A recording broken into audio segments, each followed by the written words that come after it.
कौसर और सहर छुपे होते हैं। ये लोग उनका घर का दरवाज़ा तोड़ के अंदर आते हैं और यहाँ वहाँ देखते हैं, सारा सामान तहस नहस कर देते हैं। और ये दोनों जन ऊपर से सिर्फ देख रहे होते हैं और डर रहे होते हैं। यहाँ पे सारा सामान तोड़ फोड़ के वो लोग सहर और कौसर को ढूंढ रहे होते हैं, लेकिन उन्हें नहीं मिलते। इसलिए वो कहते हैं शायद भाग गए होंगे, बाहर देखते हैं। और वो लोग बाहर चले जाते हैं। यहाँ पे सहर और उसकी अम्मी दोनों जन नीचे उतरते हैं और सब देख रहे होते हैं। उतने में एक आदमी छुपा होता है। उन्हें पता होता है कि ये लोग कहीं ना कहीं छुपे होंगे, इस वजह से वो कौसर को पकड़ता है और खींच रहा होता है। यहाँ पे सहर उसे धक्का मारती है, नीचे गिराती है और फिर कौसर और सहर उसे बांध के वहाँ से भाग जाते हैं जंगल की तरफ।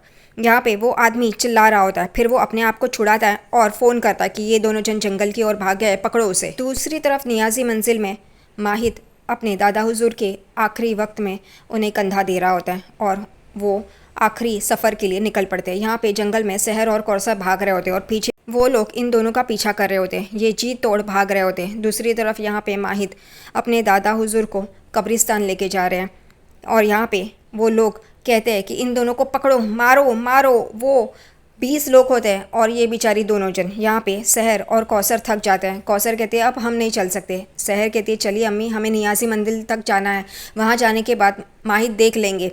वो कहती है लेकिन हमने माहिद के दादा हुजूर को नहीं मारा है, अगर वो ये सोचे तो। सहर कहती है आप वो मत सोचिए, माहिद ऐसा कुछ नहीं सोचेगा, चलिए चलिए भागिए। लेकिन वो लोग थक जाते हैं और वो लोग पीछे भी होते हैं जो आदमी इन्हें पकड़ने के लिए आ रहे होते हैं। फिर सहर कहती है हम यहाँ झाड़ियों में छुप जाते हैं। यहाँ पे कौसर कहती है लेकिन इसमें तो कांटे हैं, हम कैसे छुपेंगे। वो कहती है इनके हाथ लगने से अच्छा तो यहाँ पे छुप जाना ही सही है और वो लोग यहाँ हमें ढूंढेंगे नहीं, उन्हें नहीं लगेगा कि हम लोग यहाँ पे छुपे होंगे। आखिरकार कौसर और सहर उस झाड़ियों में छुप जाते हैं जिसमें कांटे होते हैं। ये लोग भी वहाँ पे आते हैं और ढूंढ रहे होते हैं, उन्हें कहीं दिखाई नहीं देती, इसलिए लकड़ी से मार मार के देख रहे होते हैं और वो सहर और कौसर को लगता भी है। यहाँ पे दूसरी तरफ नियाजी मंजिल में लोग बातें कर रहे होते हैं कि ये कौसर और सहर दोनों कैसे निकले। यहाँ पे इनकी सारी बातें माहिद सुन रहा होता है और उन लोग को पता नहीं होता, लेकिन वो कौसर और सहर को कोस रहे होते हैं कि कैसे मुफ्ती साहब का कत्ल करके कौसर भाग गई है और उसकी लड़की सहर वो भी उसकी तरह ही है। कौसर तो अपने पति से दगा करके फरेब करके उस डॉक्टर के साथ मज़े कर रही है और उसकी सहर उसका साथ दे रही है। और यहाँ पे मुफ्ती साहब तो सहर का यानी कि दुल्हन का और माहिद के बारे में कितना कुछ बोलते थे, लेकिन इन लोगों को कुछ पड़ी है उनकी। और ये सब कुछ माहिद सुन रहा होता है और फिर ताहिर भी देख लेता है कि माहिद सुन रहा है और उसे बुरा लगता है। ताहिर माहिद के पास आता है और कहता है कि आप कहाँ जा रहे हो। वो कहता है कि सहर और कौसर खाला आई नहीं। ताहिर कहता है पता नहीं, आते ही होंगे या फिर उन्हें ये खबर नहीं मिली होंगी। यहाँ पे माहिद कहता है पता नहीं, उन्हें यहाँ पे आना चाहिए था। ताहिर कहता है मैं फ़ोन करता हूँ। माहिद कहता है नहीं, मैं सहर से बात करूँगा। और वो वहाँ से चला जाता है और ये सारी बातें हैदर चुपके से सुन रहा होता है। यहाँ पे जंगल में कौसर और सहर भागते हैं, उस झाड़ियों में से निकल के भाग रहे होते हैं। लेकिन फिर कौसर कहती है बस अब हम और नहीं भाग सकते और उसके हाथ से वो पेड़ नीचे गिर जाता है और आवाज़ आती है। इन लोगों को पता चल जाता है ये लोग यहीं पे है और वो लोग कहते हैं अरे यहाँ पे ही है, चलो चलो आओ भागो। और सब लोग वापस इन दोनों के पीछे भागना शुरू कर देते हैं और एक हथियार इनकी तरफ फेंकते हैं। और यहाँ पे सहर कहती है अम्मी और उसे अम्मी को धक्का मारती है और वो भी पीछे हो जाती है और वो हथियार पेड़ में जाके लग जाता है और यहाँ पे उस वजह से सहर नीचे गिर जाती है और उसके पैर में चोट आ जाती है। यहाँ पे कौसर सहर के पास आती है और कहती है उठ जा बेटी। वो कहती है अम्मी हम नहीं उठ सकते, हमारे पैर में चोट आई है। लेकिन फिर वो दोनों एक दूसरे के साथ ही होते हैं। दूसरी तरफ यहाँ पे हुस्ना फ़ोन करके अपने आदमी से पूछती है मिले वो दोनों। वो कहता है कि हाँ वो लोग भाग रहे हैं, हम लोग ढूंढ ही रहे हैं। वो कहती है ढूंढो उसे और काम तमाम करो। वो कहता है हाँ और फ़ोन रख देते हैं। यहाँ पे हुस्ना बाहर देखती है तो उसे माहिद नहीं दिखाई देता, इसलिए वो हैदर को बुलाती है और पूछती है माहिद कहाँ है। वो कहता है कि माहिद तो यहाँ पे नहीं है, थोड़ी देर पहले वो ताहिर से बात कर रहा था कि सहर और कौसर खाला जान आए नहीं करके, उसे सहर से बात करनी थी। यहाँ पे हुस्ना गुस्सा हो जाती है और कहती है ऐसे कैसे वो चला गया, उसे रोकना ही होगा। दूसरी तरफ यहाँ पे जंगल में कौसर और सहर भाग रहे होते हैं, लेकिन सहर ज़्यादा भाग नहीं सकती क्योंकि उसके पैर में चोट आई है।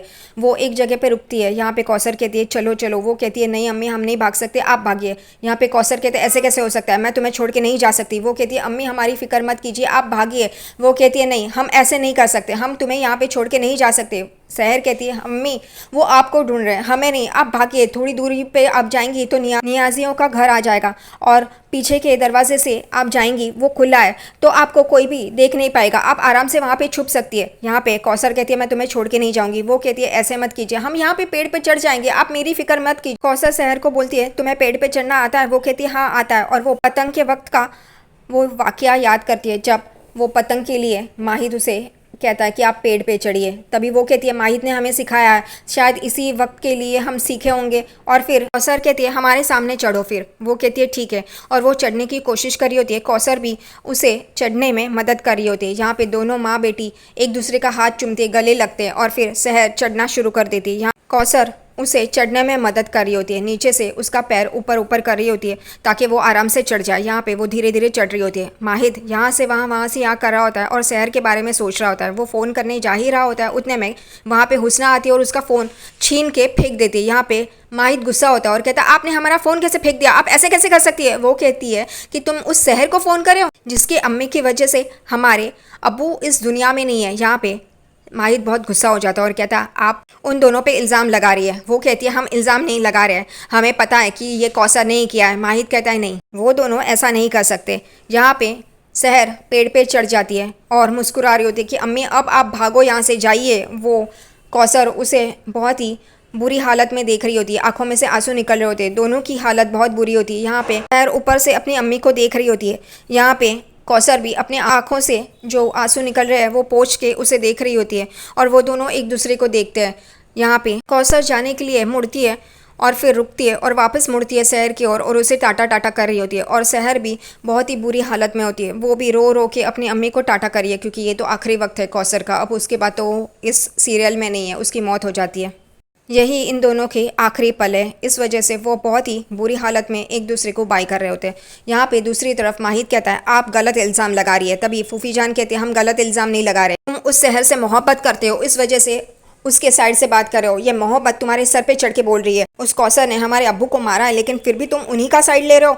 यहाँ पे माहिद कहता है ऐसी बात नहीं है, वो अभी तक साबित नहीं हुआ और हम साबित करेंगे। यहाँ पे माहिद आगे कहता है कि हमारे और दादा हुजूर की बातें हुई थी, ये आप भी जानती है, और वहाँ पे शहर भी थी, तो शहर के अपनी अम्मी को बताएंगी नहीं तो वो ऐसा कदम उठाएंगी ही क्यों। यहाँ पे बोलते बोलते हुस्ना बोल जाती है कि शहर तो उसकी अम्मी से मिली है क्या, वो तो आवारागर्दी कर रही थी। ये सुनते ही माहिद बहुत ही बौखला उठता और वो कहता है बस करिए, अब क्या बोल रही है ये। और हुस्ना एकदम चुप हो जाती है। फिर माहिद जो अक्लमंद है वो पूछता है आपको कैसे पता कि शहर कल कहाँ थी। यहाँ पे हुस्ना एकदम चुप हो जाती है, वो बड़बड़ाती है मैं कैसे मैं क्या जानूँ। और फिर बोलती है हाँ हमें तो वो रशीदा ने बोला, उन्होंने आप दोनों को खिकी करते हुए सुना था। माहिद हुस्ना को कहता है कि फूफी जान हमें सच जानने की ज़रूरत है और हम सच ढूंढ के ही रहेंगे, और वो वहाँ से गुस्से से चला जाता है। यहाँ पे हुस्ना कहती है हमें किसी भी हालत में माहिद को रोकना होगा, अगर ये सच तक पहुँच गया तो हमें अभी मैदान में उतरना पड़ेगा। दूसरी तरफ यहाँ पे पेड़ पे शहर बैठी होती है और वो यहाँ वहाँ देख रही होती है और उतने में उसे आवाज़ें आने लगती है अरे ढूंढो उसे, वो दोनों यहीं पे होंगी, उसकी बेटी को लगा है पैर में तो वो ज़्यादा भाग नहीं सकती और वो अपनी बेटी को छोड़ के नहीं जाएगी। जिस पेड़ के यहाँ पे शहर होती है वहीं पे ये लोग ढूंढ रहे होते हैं यहाँ वहाँ, और ये शहर ऊपर से देख रही होती है। फिर शहर अपना मोबाइल निकालती है और नेटवर्क देख रही होती है, तो नेटवर्क आ जाता है और वो तुरंत माहिद को फ़ोन करती है, लेकिन माहिद का फ़ोन तो हुस्ना ने फेंक दिया है, इस वजह से वो लगता नहीं है। फिर दूसरी तरफ माहिद अपने फ़ोन को ठीक कर रहा होता है और उसमें से वो सिम निकालता है। उतने में उसका एक खादिम आता है और उसे नया बॉक्स देता है फ़ोन का, और वो नए फ़ोन में अपना सिम डालता है। उतने में उसे चोट भी लगती है, उसके उंगली से खून भी निकल जाता है। यहाँ पे माहिद नए फ़ोन में अपना सिम डालता है और उसे शुरू करता है। तभी उसे एक वॉइस नोट मिलता है और वो शहर का होता है। वो सुनता है, तभी शहर कहती है माहिद हमें और अम्मी को बचाओ, हमने आपको लोकेशन भेजा है, हम जंगल में फंसे हुए हैं, कुछ लोग हमारे पीछे पड़े हैं। और ये सब कुछ माहिद वो वॉइस नोट में सुनता है और फिर माहिद और शहर को दिखाया है। अब माहिद उसे बचा नहीं जाएगा।